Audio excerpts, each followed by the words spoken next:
Totoong may pera sa basura sa Canada. For today's video, magbebenta na po kami ng aming mga naipong basura or recyclable bottles and milk boxes and soda cans po. Ayan, ibebenta na daw po niya kasi naipon na ang aming mga recyclable trash. Ayan po, iniipon po namin ang mga yan sa mga ginagamit namin sa bahay. Pinagbotehan ng mga fruit juice and mineral waters at ang aming mga juice boxes. Ayan po. Ngayon po magbebenta kami sa Bottle Depot. Ayan po, card. Marami rin pong nagbebenta dito. Ayan po. Yung karamihan, iniipon lang sa mga nagamit sa bahay at yung iba po, naipon ko rin po sa pag-housekeeping ko sa hotel. Ayan, ipapasok na po natin at makikipila na po tayo sa machine kung saan natin ipapasok ang mga bote. Ayan po. Marami din po kasi kaming mga kasamang nagbebenta. Ayan po, ito po yung machine. Palapit na po tayo sa machine. Tignan natin kung magkano ang isang bote. Ayan po ang machine. At ayan po ang butas na pagpapasukan. Bawat isa 10 cents per bottle, katumbas po ng 10 stars sa ating reels sa Facebook. Ayan po, 20 cents kasi dalawa na. Hinahinay lang po ang pagpasok para mabasa ang kanyang barcode. Dapat po hindi tupi-tupi ang ating mga bottles or ang ating mga soda cans. Yan, sige. Tuloy-tuloy lang po hanggang maubos natin ang ating mga recyclable bottles and cans. Yan po.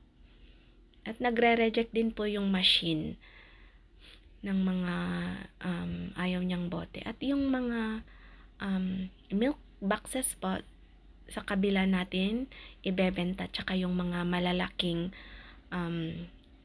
plastic bottles sa kabila po yun kasi hindi kakasya dyan sa butas. Ayan po, may $1 na po kami. Ayan, tuwang-tuwa na ang aking anak kasi hindi pa siya pwedeng mag part-time, kaya ito muna ang part-time niya, ang mag-segregate ng basura sa aming bahay. Nadidisiplinahan din po siya dyan kasi natututo siyang mag-segregate ng basura. At iwas kalat na din po. Ayan. Sige lang anak, pasok.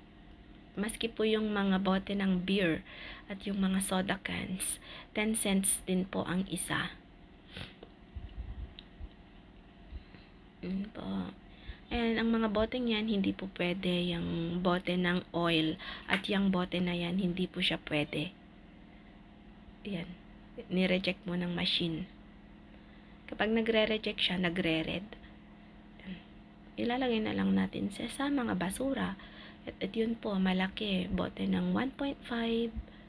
Yan, 10 cents din po siya. Bote ng wines, 10 cents din po. Ayan, at lalabas dyan sa machine na yan ang mga resibo at ipapalit lang natin sa kanilang ATM machine.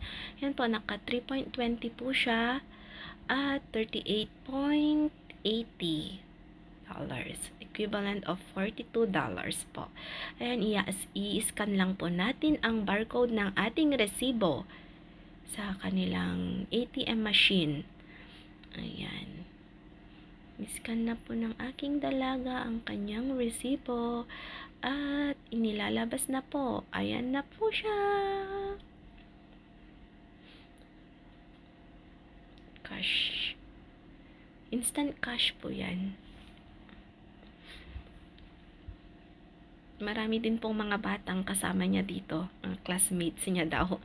Nakita niya, nag-ipon din sila ng kanilang mga ginamit na bote nung Christmas Eve.